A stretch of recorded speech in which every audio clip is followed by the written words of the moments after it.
शुरू हुआ। रसायन विज्ञान की वह शाखा जिसके अंतर्गत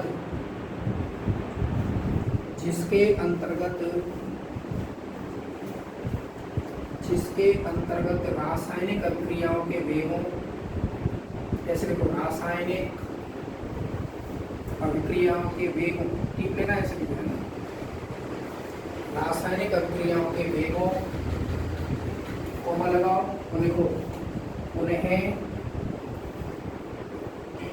प्रभावित करने वाले कारकों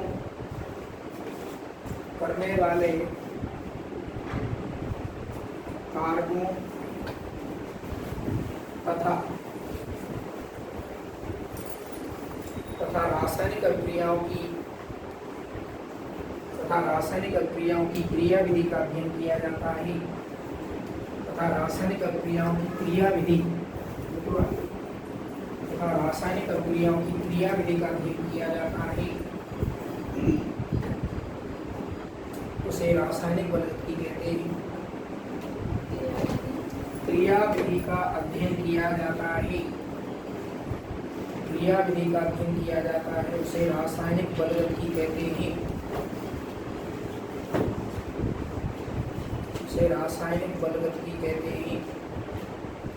तुम भी लिखो, चौथा चैप्टर है, ध्यान रखना। उसे रासायनिक बलगति कहते हैं, तुम्हें सबको लिखना है। देखो सुनो ध्यान से, मतलब रसायन विज्ञान की एक ऐसी शाखा है, ये कौन? रासायनिक बलगति रसायन विज्ञान की एक ऐसी शाखा है जिसके अंतर्गत रासायनिक अभिक्रियाओं के वेगों का अध्ययन किया जाता है। वेग, कोई अभिक्रिया कितने वेग से हो रही है, तेज गति से या धीमी गति से है, ठीक है। यह वर्षन में रासायनिक अभिक्रियाओं के वेगों का अध्ययन किया जाएगा और अभिक्रियाओं के वेगों को प्रभावित करने वाले कारकों का अध्ययन किया जाएगा। मतलब देखो अभिक्रिया वेग को कौन कौन प्रभावित करते हैं, इसका भी अध्ययन किया जाएगा साथ में। और फिर किसका अध्ययन किया जाएगा? क्रियाविधि का। अभिक्रिया किस प्रकार से होती है, किस स्टेप में होती है, पहला पद, दूसरा पद, तीसरा पद। कोई अभिक्रिया एक ही पद में डायरेक्ट नहीं होती है, वो कई पदों में हो सकती है, उसकी क्रियाविधि का अध्ययन करना है, उसे क्या कहते हैं? रासायनिक बलगति कहते हैं। तो ध्यान दो, तो मैं एक बार और बोल देता हूँ कि रसायन विज्ञान की ये शाखा जिसके अंतर्गत रासायनिक अभिक्रियाओं के क्या वेगों का अध्ययन किया जाता है कि कोई अभिक्रिया बहुत ज़्यादा तेजी से भी संपन्न होती है, कुछ धीमी गति से भी संपन्न होती है, कुछ मध्यम वेग वाली अभिक्रियाएं भी होती हैं। तो इन सबका अध्ययन करना ही, और फिर उसमें उन्हें प्रभावित करने वाले कारकों का और साथ में अभिक्रियाओं की क्रियाविधि का अध्ययन किया जाता है, उसे क्या कहते हैं? रासायनिक बलगति कहते हैं। कोई दिक्कत किसी को? किस किस का अध्ययन करेंगे बताओ? अभिक्रियाओं के वेगों का, उन्हें प्रभावित करने वाले कारकों का और क्रियाविधि का अध्ययन किया जाता है। स्टार करके लिखो। इसके बाद स्टार करके लिख लो। वेगों के आधार पर रासायनिक अभिक्रियाओं को, वेगों के आधार पर रासायनिक अभिक्रियाओं को निम्न तीन भागों में विभक्त किया है।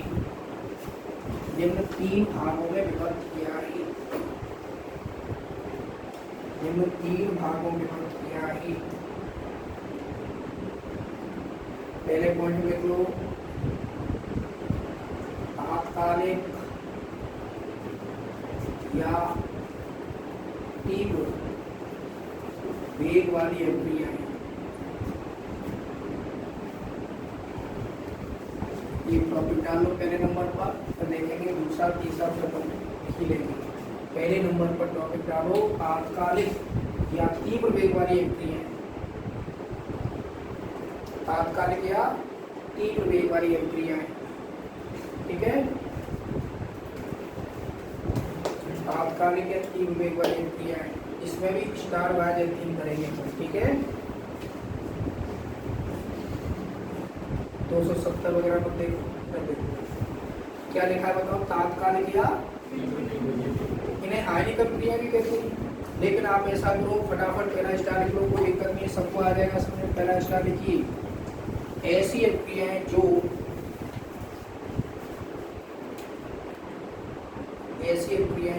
तीव्र वेग से संपन्न होती हैं, ऐसी अभिक्रियाएं जो तीव्र वेग से संपन्न होती हैं उन्हें तात्कालिक अभिक्रियाएं कहते हैं। तीव्र वेग से संपन्न होती है उन्हें तात्कालिक अभिक्रियाएं कहते हैं।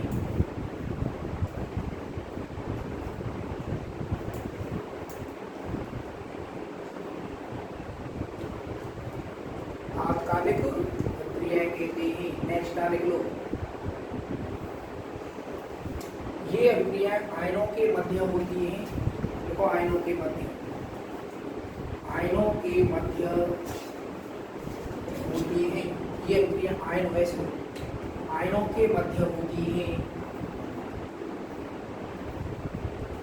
इसलिए इन्हें आयनिक अभिक्रियाएं भी कहते हैं। इसलिए इन्हें आयनिक अभिक्रियाएं भी कहते हैं। कैसे लिख लो, आयनिक अभिक्रियाएं भी कहते हैं।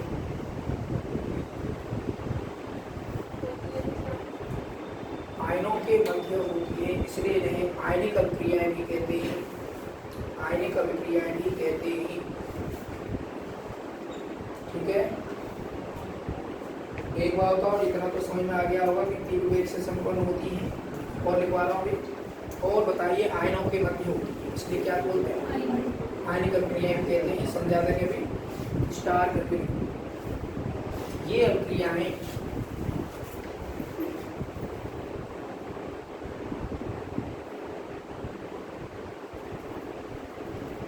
अभिक्रियाएं सेकंड के कुछ भाग में, ठीक है, ये अभिक्रियाएं सेकंड के कुछ भाग में ही संपन्न हो जाती हैं।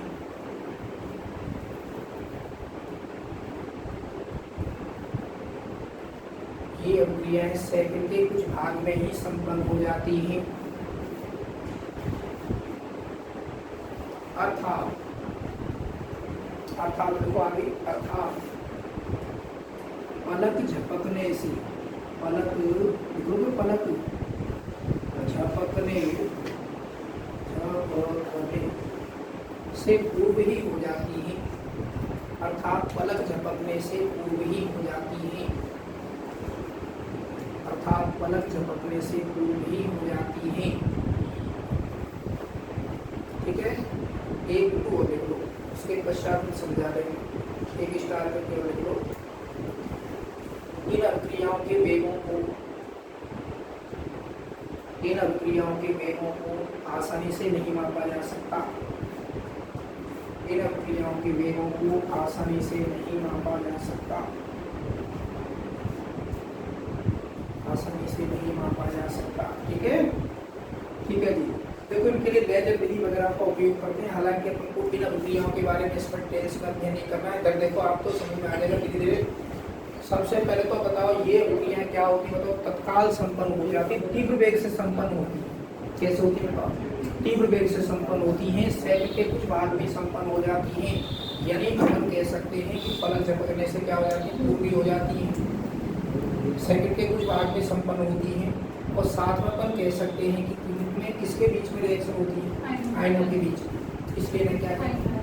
आयनिक अभिक्रिया। देखिए कैसे, एक एग्जाम्पल लेकर बात करते हैं। आप बताएं NaCl और AgNO3।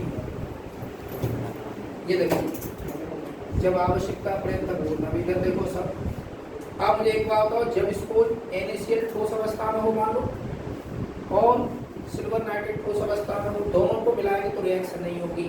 पहले इसको किस में बोला जाएगा? जल में। और इसको भी किस में बोला जाएगा? जल में। तो इसका जेली विलयन बनाएंगे तो बताओ, इसको लिखते हैं Na+ और Cl-।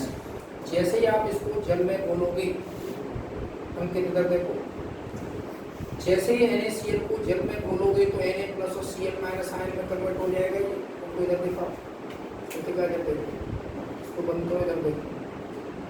NaCl को जैसे ही आप जल में घोलोगे वैसे वो Na+ Cl- आयन में कन्वर्ट हो जाएगा। तो उसी प्रकार से सिल्वर नाइट्रेट को भी जल में घोलोगे तो किसमें कन्वर्ट हो जाएगा? वो Ag+ और NO3- में।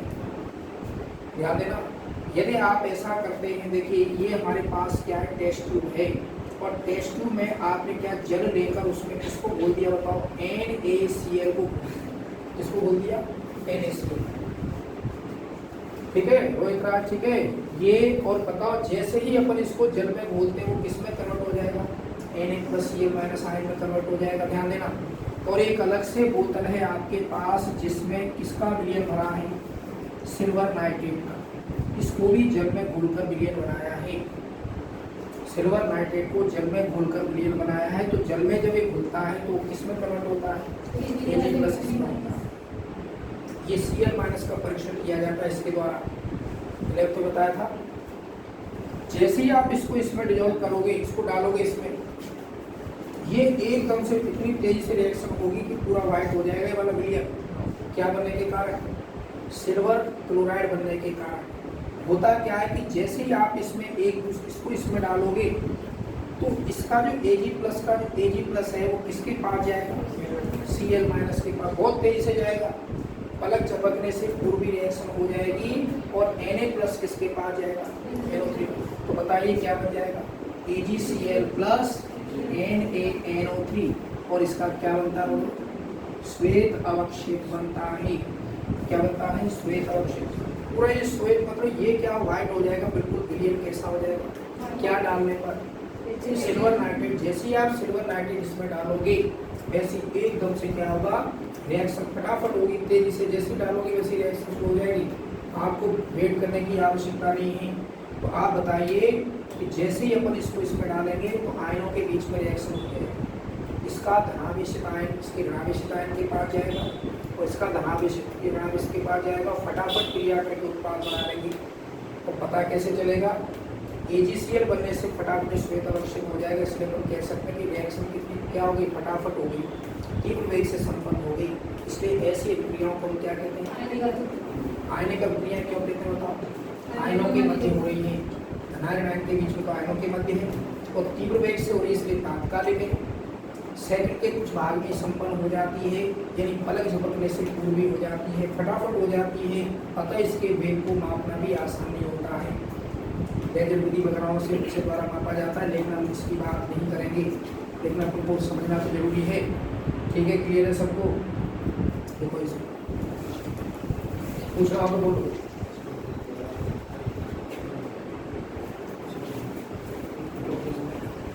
भाई अंकित ध्यान दो भैया, देखो फटाफट बस लग जाते हैं। नेक्स्ट इन अभिक्रियाओं के वेगों को मापने का कोई अर्थ नहीं है। इन अभिक्रियाओं के वेगों को मापने का कोई अर्थ नहीं है, कोई अर्थ नहीं है। इन अभिक्रियाओं के वेगों को मापने का कोई अर्थ नहीं है। इन अभिक्रियाओं के वेगों को मापने का कोई अर्थ नहीं है। कृतिका लिख लिया। नेक्स्ट लिख लो, जैसे लोहे पर जंग लगना, जैसे लोहे पर जंग लगना, इस प्रकार की अभिक्रिया है। जैसे लोहे पर जंग लगना, इस प्रकार की अभिक्रिया है।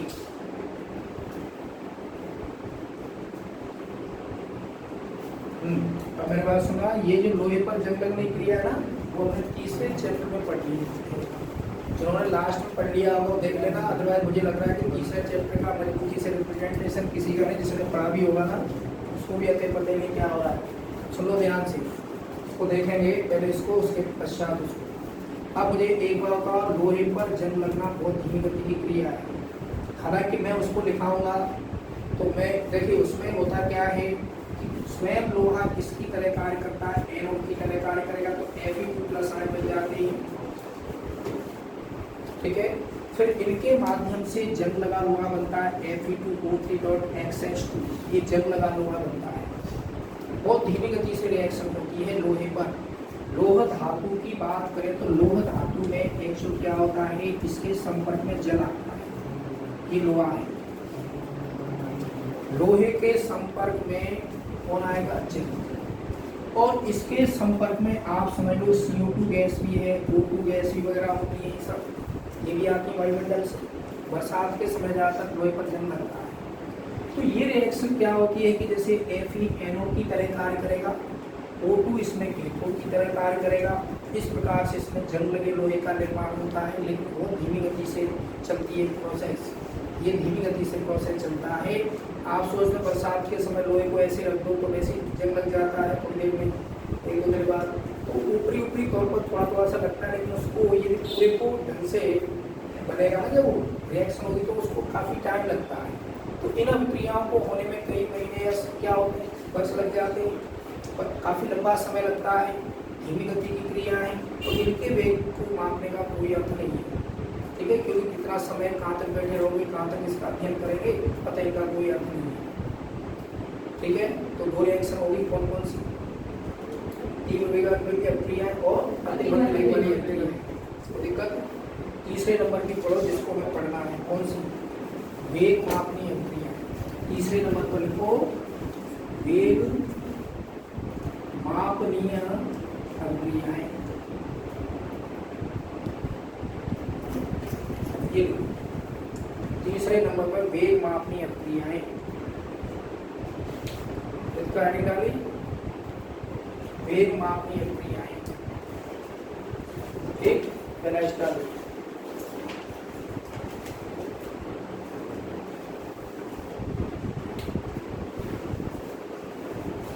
ऐसी अभिक्रियाएं जिनके वेगों को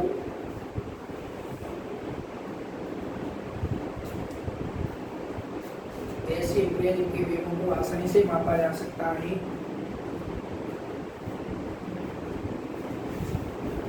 आसानी से मापा जा सकता है, उन्हें वेग मापनीय अभिक्रियाएं कहते हैं।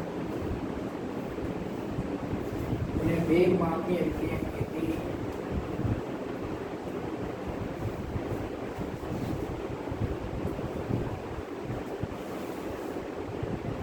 नेक्स्ट तारीख को ये अभिक्रियाएं कुछ मिनट या घंटों में संपन्न हो जाती हैं। ये अभिक्रियाएं कुछ मिनट या घंटों में संपन्न हो जाती हैं।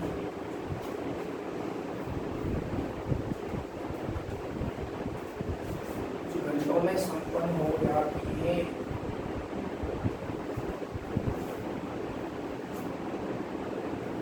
हाँ जी, क्लियर। अब मैं इसमें एक एग्जांपल लेकर बात कर लेता हूँ। देखिए, जैसे देखिएगा, तुम बताओ अल्फिया, बताओ, ये है हमारे पास, ये कंपाउंड है। 5 महीने पश्चात पूछा CH3COO बताओ इसका सामान्य पद्धति का नाम क्या है?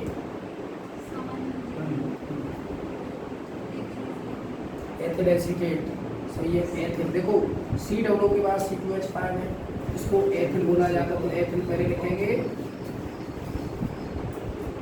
ठीक है। अब मूल श्रृंखला में कितने का? 2। कितने हैं? 2। क्या बोलते हैं? एसिड। और अंत में क्या लगाते हैं? तो क्या नाम है? Ethyl acetate. याद होगा आपको, एथिल एसीटेट है ये। IUPAC नाम बताओगे तो बोलो, बताओ तो बोलो, कॉमन इसी का है।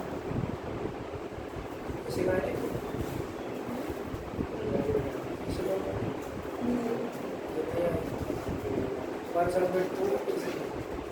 बोलो,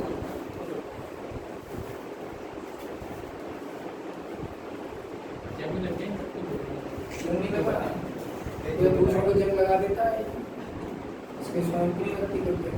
एस्ट्री है ना, लेकिन क्या है? एथिल एथेनॉइड। एथिल मूल श्रृंखला में 2 कारकों को एथिल बोलते हैं, और ऑइड लगाते हैं एथिल एथेनॉइड, और इसको एसीटेट बोलते हैं, एथिल। तो सामान्य पद्धति में इसका नाम है एथिल एसीटेट, और IUPAC में क्या होता है? एथिल एथेनॉइड। लेकिन है क्या ये? एस्टर। ये एस्टर होते हैं। COO आ गया, मान लो COO के बाद H आता है, तब तो हो गए वो कार्बोक्सिलिक अम्ल, और C2H5 और CH3 वगैरह आ जाए तो क्या है? एस्टर होते हैं। अब इसकी जल से क्रिया करा के देख लें, HOH कर लें इसको, यानी H2O को हम HOH कर देते हैं, इस तरीके से करें H2O यानी HOH। अब बताइए, ये तो चला जाएगा इस जगह पर और ये H आ जाएगा इस जगह पर। तो देखिए वैसे उत्क्रमी रिएक्शन होती है अम्ल की उपस्थिति में, तो आप देखेंगे CH3COOH प्लस C2H5OH। पूछ रहे हैं आप, ऐसे मत तो आपसे पूछ रहे हैं मैं क्या है, ये H यहाँ पर आ गया और C2H5 यहाँ पर आ गया।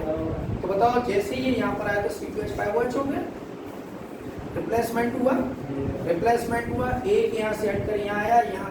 अच्छा बताओ अब इसमें समय लगा, थोड़ा सा ज़्यादा नहीं लगा, कुछ समय लगा। इसका बंध टूटेगा, इसका बंध टूटेगा, तो कुछ मिनट या घंटों में ये संपन्न हो जाएगी रिएक्शन। ये यहाँ आया, ये यहाँ आया टूट कर। तो बताइए जब ये H यहाँ जाएगा तो CH3COOH हो गया और इसकी जगह पर H की जगह C2H5 आ जाएगा तो C2H5OH हो गया। इसका मतलब है, चलो आप पीछा और बताओ, इसका नाम बताओ, अंकित बताएंगे।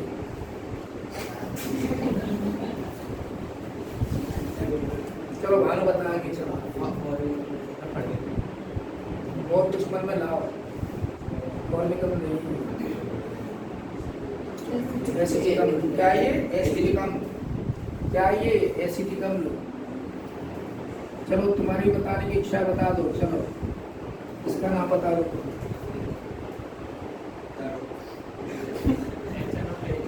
एथिल एल्कोहल या एथेनॉल है ना, ethyl alcohol, ethyl alcohol. Sanitise नकली बना के बेच रहे लोग, तो खाने पीने की चीजें नकली कर रहे हैं, स्कूल में नकली बेच रहे मार्केट में। सुनो ध्यान से, बताओ इससे ये रिएक्शन हो गई, नाम तो देख लेना, नाम तो बहुत आएंगे और केमिस्ट्री हो जाएंगे, ठीक है ना। अब ये रिएक्शन हो गई तो ये कुछ मिनट या घंटों में क्या हो जाएगी, संपन्न हो जाएगी, ठीक है। अब कुछ मिनट या घंटों में जो संपन्न होती है उनके वेगों को क्या कर सकते हैं, आसानी से मापा जा सकता है। क्या किया जा सकता है, आसानी से मापा जा सकता है, क्योंकि अभिक्रिया का वेग होता है सांद्रता बटे समय। सांद्रता में परिवर्तन में भाग लगा दिया जाए समय का तो अभिक्रिया वेग निकल आएगा। तो मुझे बताओ अभिक्रिया कितने प्रकार की पढ़नी, वेगों के आधार पर 3 प्रकार की। कौन कौन सी? पहले नंबर की बोलो, तात्कालिक बराबर हो जाती है, दूसरी प्रतिबंध बहुत धीमी गति से होती है, और ये बीच की होगी। बीच की समझते हैं क्या होगी, बताओ, न तो ज्यादा तेज न तो ज्यादा धीमी। इनके वेगों को हम क्या कर सकते हैं, बताइए कैसी अभिक्रिया है, वेग मापनी अभिक्रिया है। समझ में आ गया सबको? तो बोलो, क्लियर, बोलो, कोई बोलो।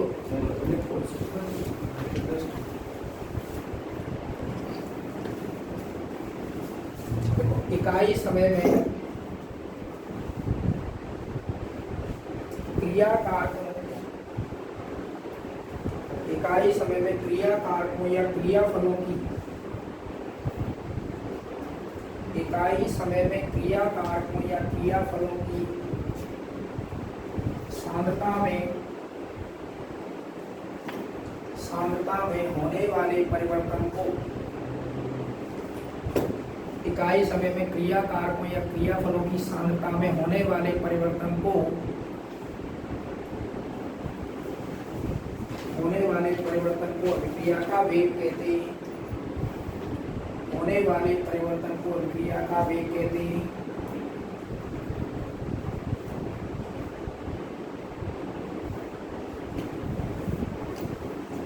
ये लिख लो फटाफट, ये सूत्र लिख लेना, क्रिया कारकों या क्रियाफलों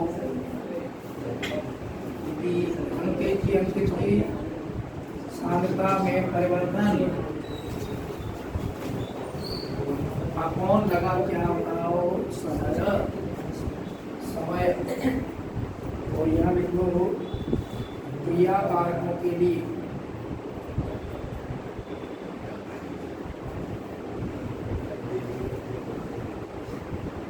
अभिक्रिया वेग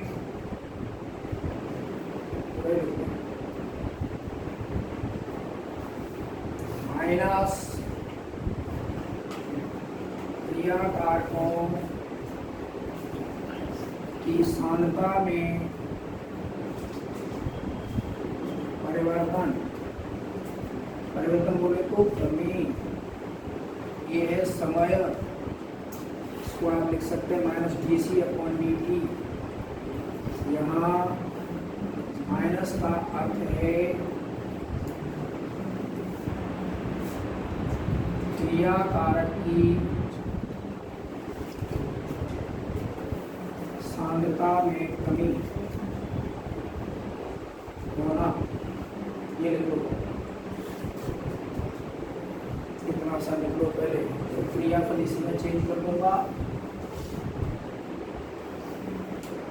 पहले लिख लो।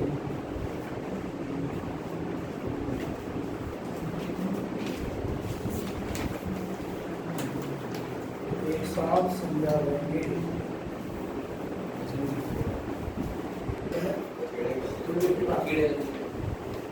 क्रिया कारकों के लिए अब बताइए, क्रिया कारकों की अभिक्रिया वेग बराबर क्या है?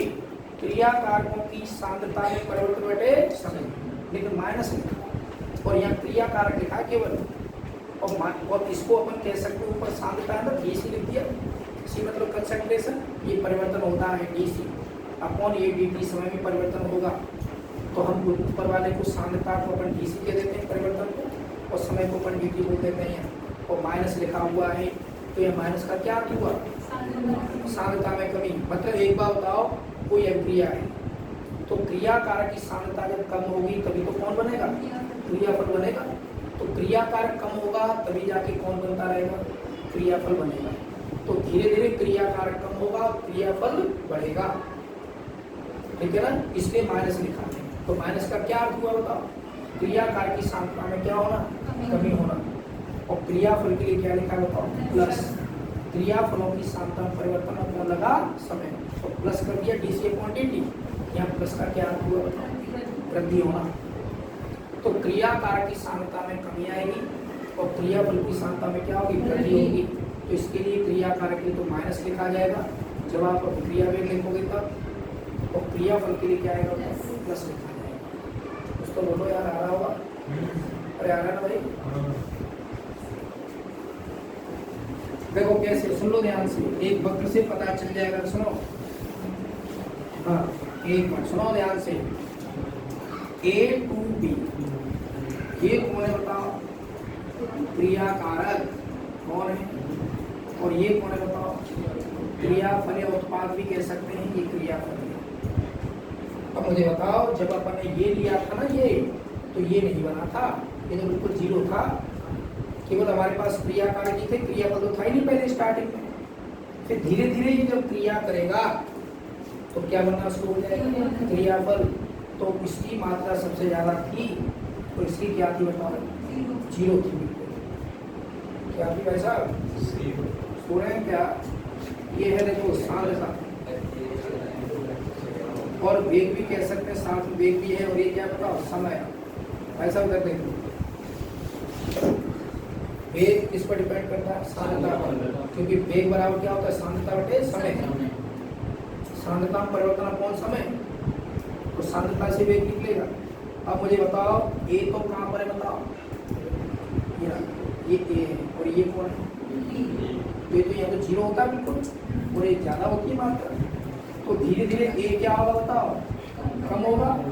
कौन बढ़ेगा बताओ? बी बढ़ेगा। तो ये क्रिया कारक की सांद्रता धीरे धीरे क्या होगी बोलो? कम होगी। और कौन बढ़ेगी बताओ? क्रियाफल की सांद्रता बढ़ना शुरू कर देगी। ध्यान रखो, समय जैसे जैसे आगे बढ़ेगा, सबसे ज्यादा मात्रा किसकी थी? ये कौन था? क्रिया कारक। किसकी मात्रा सबसे ज्यादा थी? और सबसे कम जीरो किसकी थी? क्रियाफल की। तो बताओ, समय जैसे जैसे बढ़ेगा वैसे वैसे क्या हो रहा है बताओ? क्रिया कारक की सांद्रता धीरे धीरे क्या हो रही है? कम हो रही है। तो क्रिया वेग भी कम हो जाएगा। सांद्रता कम होगी तो क्रिया वेग भी क्या हो जाएगा? कम हो जाएगा, क्योंकि वेग बराबर क्या होता है बोलो? सांद्रता बटे समय। ध्यान रखना, सांद्रता बटे क्या है? समय। केवल हमने इतना सा लिखा था, बताओ क्रिया कारक के लिए हमने यहाँ माइनस कर दिया था, तो सांद्रता में परिवर्तन है, और क्रियाफल के लिए क्या लिखा था? प्लस लिख दिया था। लेकिन ऊपर तो सांद्रता है ना, चाहे वो क्रिया कारक की हो या फिर क्रियाफल की, ऊपर तो सांद्रता है, और नीचे क्या है? समय है। इसका भाग देते क्या आ जाएगा? वेग। माइनस लिखोगे तो किसके लिए आएगा? क्रियाकार के लिए। प्लस लिखोगे तो क्रियाफल के लिए। तो इस प्रकार से अपन कह सकते हैं क्रियाकार की सांख्यता कम होती जा रही है, क्रियाफल की बढ़ती जा रही है। तो दिक्कत किसी को नहीं है ना? देखो वहाँ रहेगा